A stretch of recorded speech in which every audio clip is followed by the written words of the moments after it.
Godlike! What is up, guys? This is Gawdlikematt, and I figured a lot of my fans might be interested in what some of my favorite games are since I'm so passionate about video games. So this is my top 10 favorite video games. Number 10, Final Fantasy X. Go figure. This game holds a very special place in my heart as one of my favorite childhood video games and one of my personal favorite RPG games ever made, and still remains one of my favorites to this day. Everything about this game was exceptional in my eyes. Okay, the acting wasn't the greatest, but most games at the time didn't have very good acting. I mean, look at Resident Evil 4. It's regarded as one of the greatest video games ever made, and the acting was downright hilarious. The soundtrack in this game was amazing, and it's probably one of my absolute favorite things about the game. The gameplay was very fun for a turn-based RPG, which is saying a lot, because most turn-based RPGs are boring and don't try to be innovative. 13! All the characters were lovable, and the story was great too. And I wanted to know the entire time what was going to happen next, the whole way through. This was a game I picked up and played over and over during my childhood, and I have a lot of nostalgia for this game. In my opinion, the PS2 era was when gaming was at its very best, and this game was one of the reasons why, along with many others. It's a huge game with a lot of replayability, and that is something I am a hard ass about when it comes to video games. This game is up there with FF7 in my book, and in my opinion, it's the best from the series yet. Number 9, Onimusha 2. Alright, I bet a lot of you guys are thinking it. What the fuck is this shit? But in all honesty, this game is sick, and it's a highly underrated game when it really doesn't deserve to be. This game did so many things right in terms of just being a video game alone, that it's easily one of my most highly regarded games I've ever played, and it's another reason why the PS2 era was so great. Okay, the soundtrack wasn't memorable. The acting, in my opinion, hilarious, but probably not considered good, and the story not so memorable either. So what did this game do right? Well, it did the best things a video game can do right. The characters in this game are pretty great. Out of the 4 main characters, excluding Jubei, which is who you play as, you could basically choose to befriend one of them and experience the entire game alongside them. You could play as whoever you choose to side with at times, making the gameplay refreshing. And they make your journey through the game a whole lot more fruitful, providing you with exclusive items you wouldn't get otherwise, as well as tons of extra optional cutscenes. And you can even get to visit areas you wouldn't be able to otherwise. This gives the game an insane amount of replay value, which, as you guys know, is something I take very seriously. There's also this really cool item trading system. It's really fun to try and figure out what each character likes and what their preferences are, and they reward you with special items, and if they really like what you give them, more valuable items than others. Plus, the combat in this game is extremely fun and very addicting. The boss battles are really great too, and you usually get help from whoever you decided to get close to, with a few of the bosses making them even more fun. The game isn't linear at all, and it has lots of puzzles and other challenges, making it so much more satisfying when you overcome them. The type of stuff you only see in older video games, which is why they were the best. I would seriously love to see more of this type of gameplay in video games today, because in my opinion this game is a hidden gem, and if you haven't played it, you definitely should. That being said, I'm very disappointed this game didn't see an HD remake for the newer consoles, because this series definitely deserved it. It's a classic in my eyes, and I adore this game for what it is, which is greatness. Number 8, Uncharted 3. Now this is one of those games where it's really hard to choose which is your favorite, because all the Uncharted games are fantastic. But ultimately I went with Uncharted 3 because I'm a huge fan of the competitive multiplayer, and when the Call of Duty series became dead to me, the Uncharted games were the games I ran crying to for comfort and fulfillment. And boy did they deliver. They remain my personal favorite shooter games out today, and have some of the best competitive multiplayer out there to experience. And that's not the only thing that makes these games so great. The story mode for these games are fantastic, and an absolute fun and thrilling adventure to be had. Naughty Dog is one of the few game developers that still know how to make works of art, and it really shows. and I owe all this to my good friend Nav. I would have completely overlooked these games if it wasn't for him. And honestly, there's not much more to be said than that. Most people know how good these games are, and it's true. These games are some of our generation's finest examples of good games, and a reminder that truly good games can still exist in this generation. Number 7. Call of Duty Modern Warfare 2. Okay, so I feel like such a goddamn sheep in the herd joining the masses for putting a Call of Duty game on my top 10, but honestly, I'd be lying to myself if I didn't put this game on here. Modern Warfare 1 and 2 are, in my opinion, the greatest shooter games ever made, and playing those games were some of the most fun playing video games I have ever had in my entire life. Playing this game remains one of my most fondest memories. Now, it was really hard picking between Modern Warfare 1 and 2 because both these games were fantastic. The first Modern Warfare was actually my first PS3 game I ever owned, and the first game I ever played online multiplayer in, which sparked my love for competitive multiplayer. So naturally it holds a special place in my heart, but ultimately I decided to go with Modern Warfare 2 because it did what all perfect sequels should strive to do, which is only improve from the first game. Modern Warfare 2 took what everybody loved about the first game and only added to it, which is exactly how you make a good sequel. Now, in terms of the Call of Duty games as a whole, the series died after these games in my opinion. Black Ops 1 was alright, but everything after that was garbage, and the series died crashing and burning. They seriously need to return to their roots in order to be truly successful. But I know that will never happen since the developers behind these games are whoremongering moneymakers that are too afraid to be innovative because they don't want to deviate from what makes money. But anyways, I digress. The maps in the first two Modern Warfare games were brilliantly designed, and they truly make a big part of the difference as to why these games were infinitely better than their predecessors. And I know Modern Warfare 2 was a very unbalanced game, and so many of the guns were extremely overpowered, but honestly that's what I loved about it. There was no absolute best weapon. You could choose from any of the overpowered weapons and be extremely successful. And there were a lot to choose from. You could get creative with your loadout and still kick ass even if you weren't using the best stuff. And there was a sort of genius to it. The game actually required a lot of thinking and tactics. It wasn't anything at all like the new maps where it's pretty much blind luck to win every gunfight, roaming around endlessly in maze-like maps. It's not fun at all. In Modern Warfare, every map was basically a gauntlet in which you had 2 or 3 choices as to which path you'd want to take.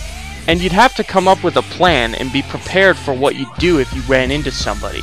It was absolutely genius, and none of the new Call of Duty games play anything like that anymore, which is why they suck now in my opinion. However, this game will always remain one of my personal favorites. Number 6. Fire Emblem Radiant Dawn.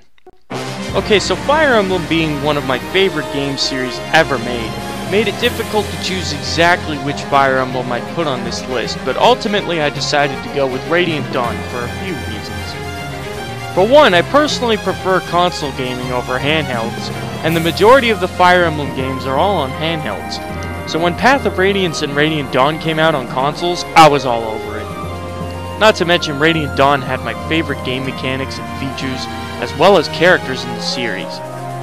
Now normally I'm not a huge fan of turn-based RPGs, I only really enjoy a select few.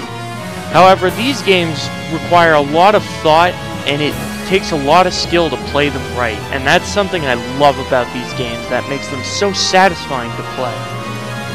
The soundtrack in every Fire Emblem is always magnificent, and I'm always a huge fan of it in every game. The characters are always lovable, and there are so many to choose from. And the story in Radiant Dawn and Path of Radiance were particularly strong as opposed to all the other Fire Emblem games, which is another reason why I enjoyed them the most. The Fire Emblem games are fantastic, and they're one of the very few reasons I still hold any love for Nintendo these days. Number 5. Tales of Vesperia.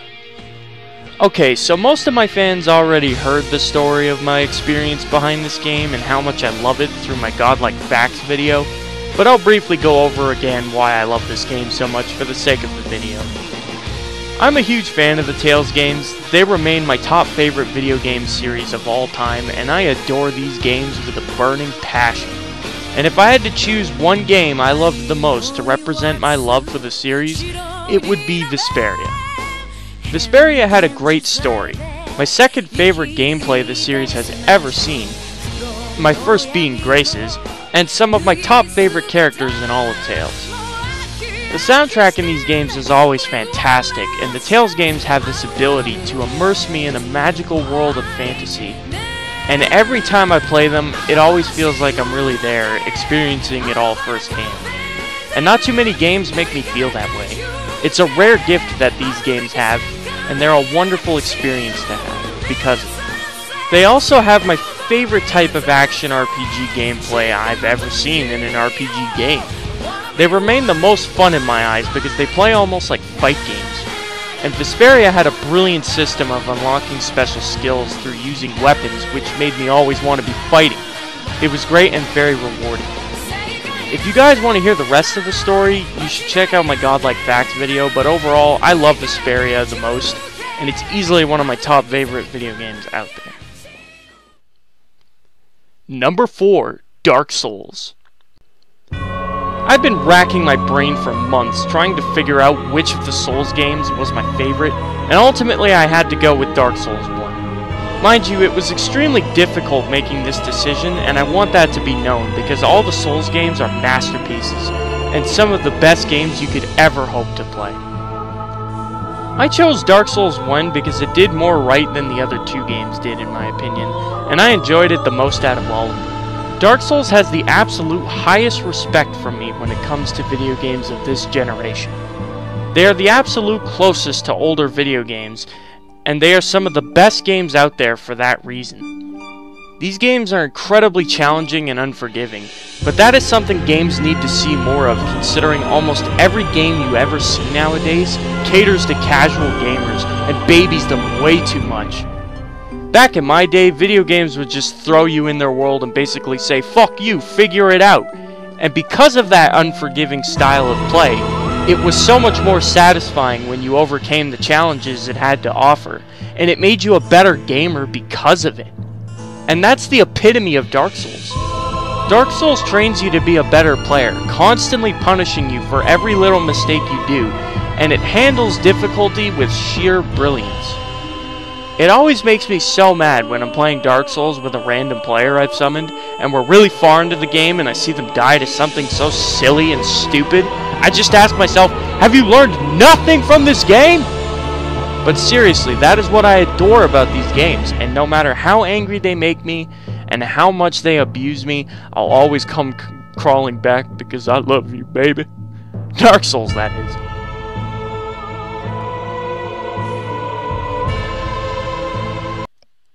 Number 3, Resident Evil. I'm a big fan of the survival horror genre, and this game was what started it all. Now, I actually prefer the remake over the original because it's just better in every way, but that's not to say the original was bad because it was great too. I just prefer the remake. This game is a masterpiece in my eyes, and one of the greatest games I have ever played in my entire life. It's got it all. Soundtrack, lovable characters, story, atmosphere, non-linear gameplay. It did everything right. Except the acting, but again, no game at the time really had amazing acting, so it gets a pass in my book. It's a timeless classic with a hell of a lot of replay value, and the entire game was designed brilliantly. It also has that fuck you, figure it out vibe that I love so much, and it's truly rewarding when you do. The entire game is a mystery. Your goal is never set in stone or even remotely clear to you, and you just have to explore in order to advance, and I love it for that reason. This is a game I can go back to and play over and over for the rest of my gaming career and never love it any less. It's up there with the greats, and more games need to follow its example. Number 2, Dead Space 2. When I discovered this game, I fell in love with it. Shout out to Michael Jones for being the reason I got into this series. If it weren't for him, I would have overlooked these games. Now, a lot of people share the same love I do for Dead Space, but most people have the first game on their list as opposed to the second game, and they're definitely not wrong for doing so. The first game was fantastic. However, I personally enjoyed the second game much more. One of the main reasons being Isaac Clarke never spoke a word in the first game, whereas in the second game, he provided an incredible display thanks to the actor that portrayed him, Gunnar Wright, doing an amazing job just playing the role. Listening to Isaac talk at any point throughout the game was a treat. Everything he ever had to say was either enjoyable, hilarious, or full of life and emotion, and I loved the character so much because of this. One thing I have always hated about survival horror games was that the main character you play as would never react in a realistic way to the situation, or even react at all, for that matter. And that always drove me nuts, but that was not a problem with Isaac. Dead Space 2 also played a lot like Resident Evil 4, which is another reason I love it so much, as well as the fact that the story is great and the enemies are very unique. I love absolutely everything about this game, and it's one of the best games the PS3 generation had to offer. It's an incredible experience and one of my personal favorite games ever. And my number one favorite video game of all time is Resident Evil 4. Again, I talked a lot about this game and why I love it in my Godlike Facts video, but I'll touch up on it here too for the video's sake. Resident Evil 4 remains my most played / beaten video game to date. I've played on almost every platform it has ever been released on just because I relish the chance to play this game again whenever possible. This game is without a doubt a masterpiece and easily one of the best video games ever made. Sadly, this game marked the turn that would forever change the Resident Evil series, but this game definitely took a step in the right direction to say the least. This game sparked my love for over-the-shoulder survival horror games like Dead Space and The Evil Within. Something about these games is just so damn fun. I love these types of games more than any other type of game out there. Probably the only other thing to compare being the Souls games. I just love the survival horror adventure, upgrading your weapons along the way, collecting and conserving the necessary items to make the journey possible, and playing smart, not wasting your resources. This type of gameplay was the foundation of the Resident Evil series, as well as survival horror, and I adore games like these so much because of it. I will definitely continue to play this game for the rest of my life, and I'll never get tired of it. I want to thank you guys so much for watching, and I sincerely hope that you guys enjoyed this. And if you enjoy this type of thing, if you want to see more top 10 lists of whatever, for example, or something in list format, let me know in the comments, let me know what you thought, and I'd really appreciate it. If you like it, I will definitely do more for that kind of thing, or if you want to throw out requests, I will definitely consider them. But yeah, again, thank you guys so much for watching. This was a lot of fun to make. Surprisingly, it took a lot of effort, but you know what, in the end, it was worth it. I enjoy it, even if it doesn't get a lot of views. I very much had fun making this video. So again, thank you guys so much for watching. It means a lot. And if you guys are familiar with my channel, you should definitely go check it out and subscribe, because all these games I mentioned, I play and more. And there's tons of content on these games, and like I said, and more on my channel. I play tons of games, a lot of gameplay commentary, walkthroughs, trophy guides, / achievement guides, anything like that. I am all about video games. So if you guys enjoyed this video and you like the content I put out, I'd really appreciate it if you showed some support and became a follower by subscribing. And I will definitely see you guys in my next video. Take care.